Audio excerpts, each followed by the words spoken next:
আসসালামু আলাইকুম প্রিয় শিক্ষার্থীবৃন্দ, আজকের ক্লাসে তোমাদেরকে স্বাগত জানাচ্ছি। আমি তাসলিমা সুলতানা মিমি। আজ আমরা বাংলা দ্বিতীয় পত্রের গুরুত্বপূর্ণ একটি অধ্যায় নিয়ে আলোচনা করব। সেটা হচ্ছে অব্যয়পদ। আমরা ধারাবাহিকভাবে পদ নিয়ে আলোচনা করছিলাম। তো পদের প্রকারভেদের মধ্যে অব্যয়পদ রয়েছে, সেটা নিয়ে আজ আমরা আলোচনা করব। আজ আমরা জানব অব্যয়পদের পরিচয় এবং অব্যয়পদের প্রকারভেদ। তো প্রথমে আমাদের জানতে হবে যে অব্যয়পদ কী। অব্যয়পদ হচ্ছে ওই সমস্ত পদ যেগুলি কোনো পরিবর্তন হয় না, বাক্যে ব্যবহার হয় কিন্তু কোনো পরিবর্তন হয় না। আর এই অব্যয়পদগুলি একবচন, বহুবচন, স্ত্রীবাচক বা পুরুষবাচক কি হয় না। যার কোনো নেইবে তাকে বলে অব্যয়। অর্থাৎ ওই পদগুলি কি বাক্যে ব্যবহার করা হয় কিংবা অন্যান্য পদগুলি পরিবর্তন হয়, কিন্তু এই পদগুলি কি পরিবর্তন হয় না। যেমন আমরা একটা উদাহরণ দিচ্ছি, উদাহরণটা দিলে তোমাদের বুঝতে সুবিধা হবে। যেমন ধরো আমি এখানে লিখছি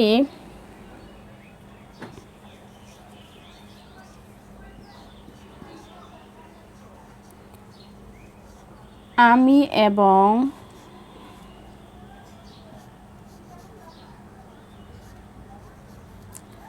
রিমা স্কুলে যাই।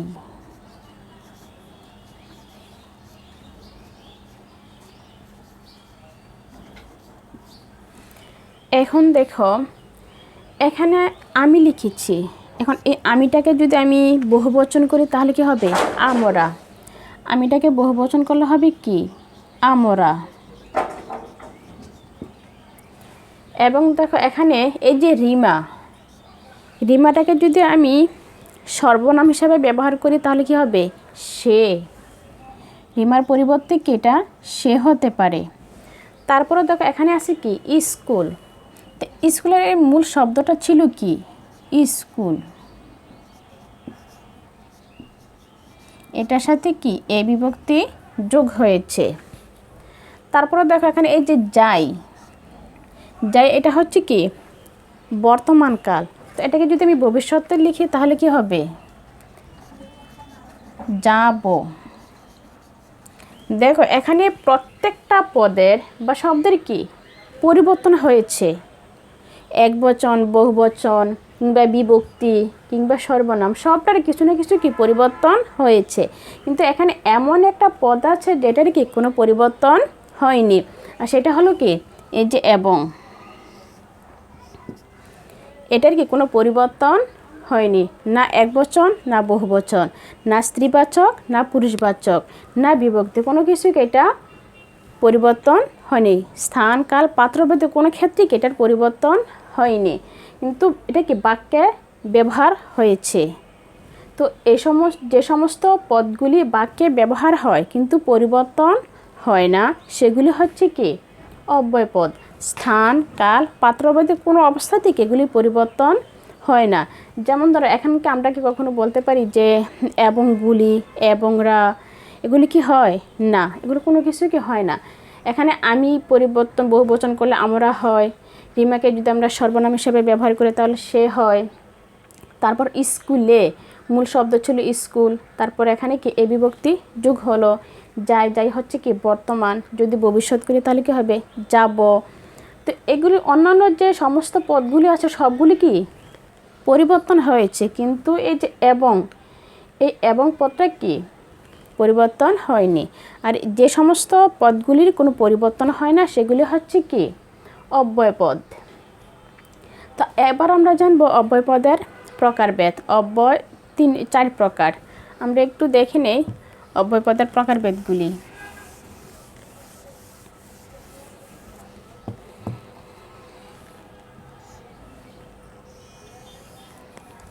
অব্যয়পদ চার প্রকার। সমুচ্চয়ী,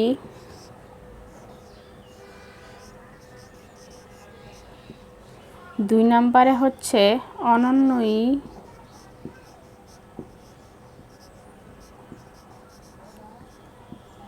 তিন নম্বরে হচ্ছে অনুসর্গ,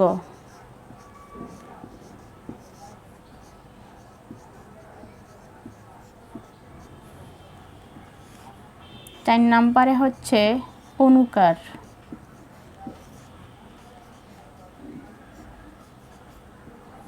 তোমরা একটু লক্ষ্য করো, দেখো অব্যয়পদ হচ্ছে 4 প্রকার: সমুচ্চয়ী, অনন্বয়ী, অনুসর্গ এবং অনুকার।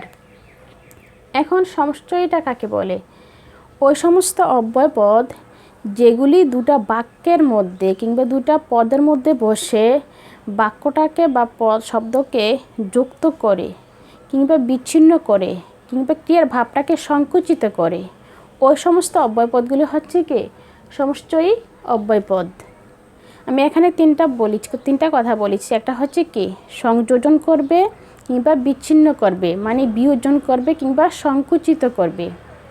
যে সমস্ত অব্যয়পদগুলি দুটা বাক্যকে কিংবা দুটা শব্দের মাঝে বসে বাক্যগুলিকে সংযুক্ত করবে বা পদগুলিকে সংযুক্ত করবে কিংবা বিয়োজন করবে, মানে আলাদা করবে বা বিচ্ছিন্ন করবে কিংবা ক্রিয়ার ভাবটাকে যদি সংকুচিত করে, তাহলে ওই সমস্ত পদগুলো হচ্ছে কি সমুচ্চয়ী অব্যয়পদ। এখানে সমুচ্চয়ী অব্যয়পদকে 3টা কথা বলেছি। সেটা হচ্ছে কি, একটা হচ্ছে সংযোজন, সংযোজক।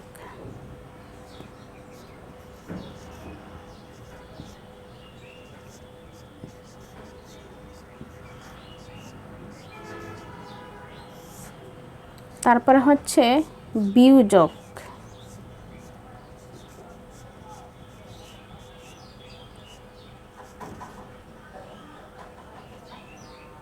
তারপরে হচ্ছে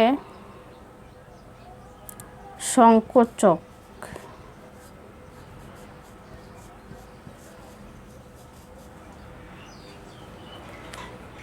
দেখো এই সমুচ্চয়ী অব্যয়টা কি হয় সংযোজন করবে বাক্যটাকে, না হয় বিয়োজক করবে, না হয় সংকুচিত করবে।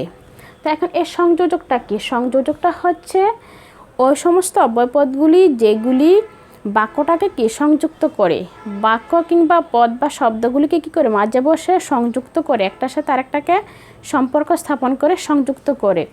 এগুলি আমরা ব্যবহার করে থাকি এবং, ও, আর। এই অব্যয়পদগুলিকে আমরা ব্যবহার করে থাকি। যেমন আমি এখানে একটা উদাহরণ দিলাম,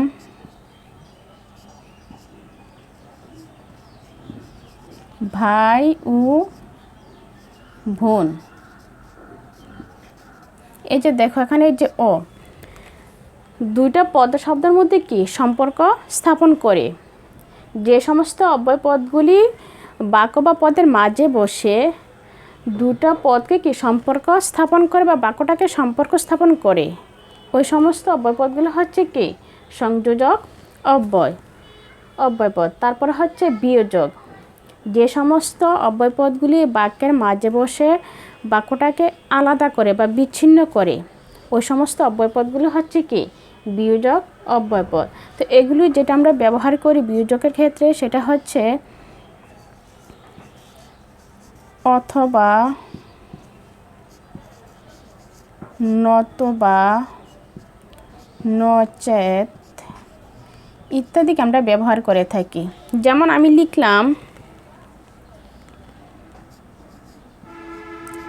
যে তালহা অথবা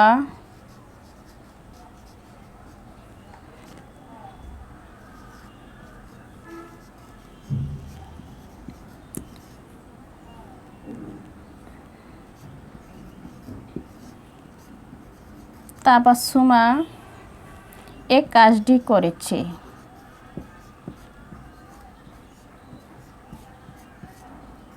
এই কাজটি কি করেছে। এখন দেখো এখানে আমি লিখেছি তালহা অথবা তাবাসসুমা এই কাজটি করেছে। এখানে এই যে অথবা, এখানে কি কাজটা কি তালহা করেছে না তাবাসসুমা করেছে? যে কেউ একজনে করেছে। এখানে কিন্তু দুজন থেকে একটাকে আলাদা করে বোঝাচ্ছে, হয় তালহা না হয় তাবাসসুমা। তাহলে এখানে দেখো এই যে অথবা পদটা যুক্ত হয়ে মানে ব্যবহার হয় মাঝে বসে দুটা বাক্যটার মধ্যে কি একটা আলাদা মানে বিচ্ছিন্ন করা বোঝাচ্ছে বা বিয়োজন করছে। আর যে সমস্ত অব্যয়পদগুলি বাক্যের মাঝে বসে বা শব্দের মাঝে বসে যদি এটাকে বিচ্ছিন্ন করে, সেটা হচ্ছে সেই সমস্ত অব্যয়পদগুলি হচ্ছে কি বিয়োজক অব্যয়পদ। তারপর হচ্ছে সংকোচক অব্যয়পদ। যে সমস্ত অব্যয়পদগুলি বাক্যে ব্যবহার হওয়ার পরে বাক্যের ক্রিয়াটাকে কি সংকুচিত করে, সেগুলি হচ্ছে কি সংকোচক অব্যয়পদ। এগুলি আমরা ব্যবহার করি কিন্তু, বরং ইত্যাদিগুলো আমরা ব্যবহার করে থাকি। যেমন একটা উদাহরণ দিলাম,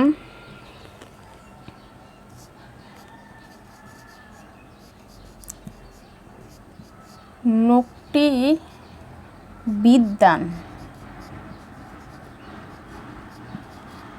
কিন্তু সৎ নন।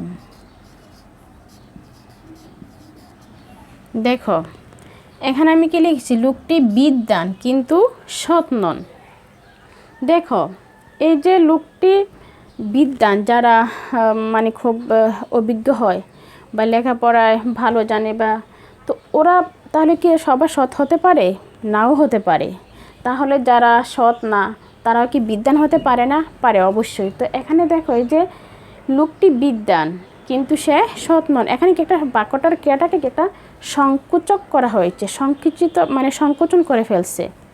তো দেখো এই যে এখানে কিন্তু শব্দটা, কিন্তু পদটা ব্যবহার করি কি এটাকে বাক্যটাকে একটা ক্রিয়ার ভাবটাকে সংকোচন করে ফেলছে। তো যে সমস্ত ক্রিয়া অব্যয়পদগুলি বাক্যের মাঝে বসে বা শব্দের মাঝে বসে যদি ক্রিয়ার ভাবটাকে সংকুচিত করে ফেলে, তাহলে সেটা হবে কি সংকোচক অব্যয়পদ। তো এছাড়াও আরেকটা পদ আছে সমষ্টির মধ্যে, সেটা হচ্ছে অনুগামী।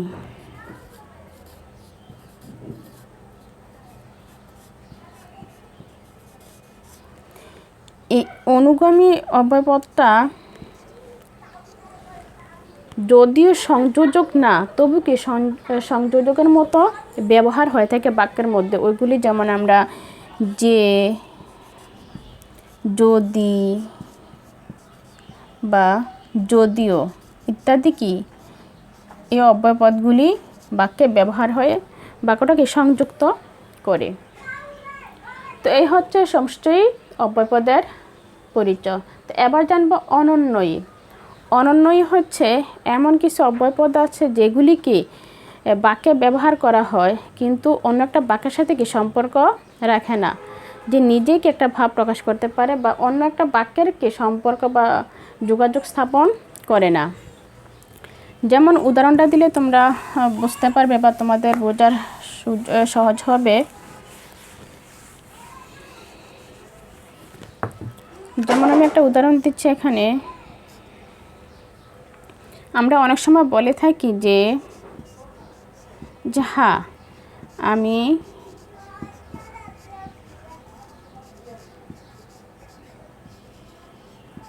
অবশ্যই যাব।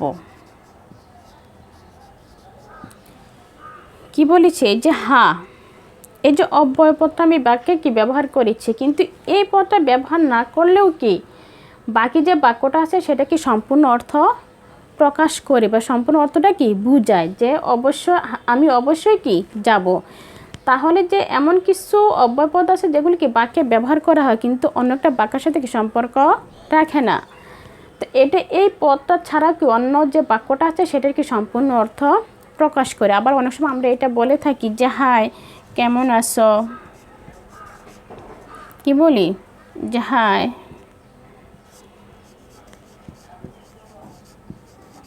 কেমন আছো।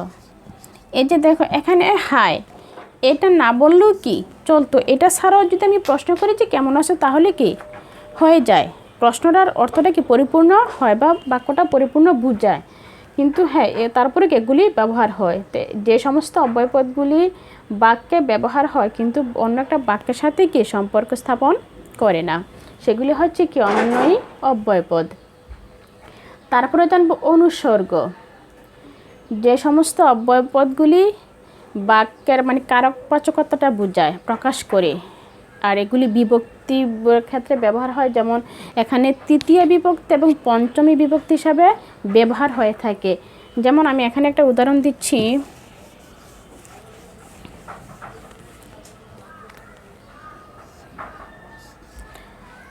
আমরা অবশ্যই জানি তৃতীয় বিভক্তি হচ্ছে কি, ধারা দিয়ে কর্তৃক, দ্বারা দিয়ে।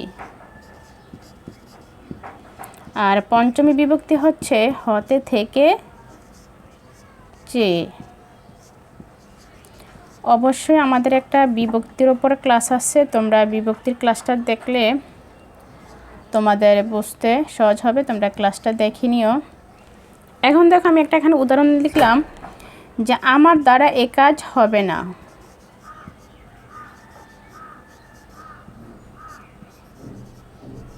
আমার দ্বারা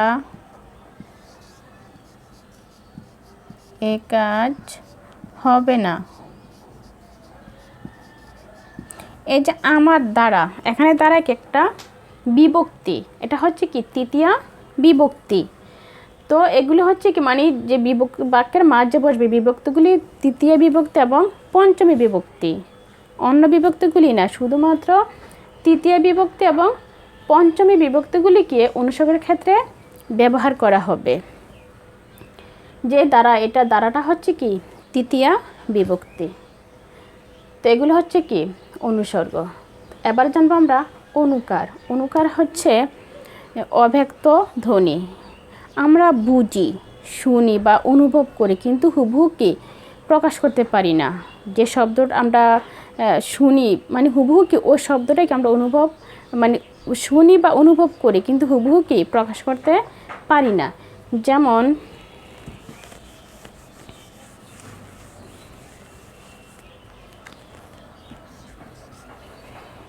আমরা অনেক সময় বলে থাকি যে কোকিলের ডাক,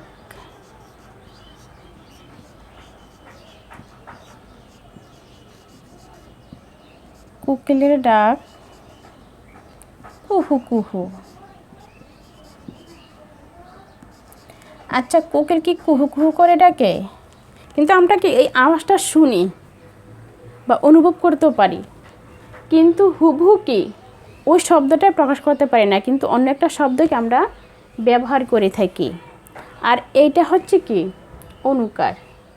বা অনেক সময় আমরা বলে থাকি যে মাথা ব্যথা বা শরীর ব্যথা, আমার ব্যথায় মাথাটা কি ঝিমঝিম করে। অনেক সময় কি বলে থাকি যে ব্যথায় আমার মাথাটা ঝিমঝিম করে। এই যে মাথাটা সত্যি কি ঝিমঝিম করে, কিন্তু সেটা আমরা অনুভব করতে পারি ব্যথাটা, কিন্তু প্রকাশ করি কি অন্যভাবে। তো ওইগুলো হচ্ছে কি অনুকার। তো প্রিয় শিক্ষার্থীবৃন্দ, এই হচ্ছে আমাদের অব্যয়পদের পরিচয় এবং প্রকারভেদগুলি। তো আমার ধারণা তোমরা ক্লাসটি মনোযোগ সহকারে দেখলে বুঝতে পারবে, তোমাদের যত সমস্যা আছে আশা করি সমস্যাগুলি সমাধান পাবে। তো আগামী ক্লাস দেখার আমন্ত্রণ জানিয়ে আজকের মতন বিদায় নিচ্ছি। আল্লাহ হাফেজ, আসসালামু আলাইকুম।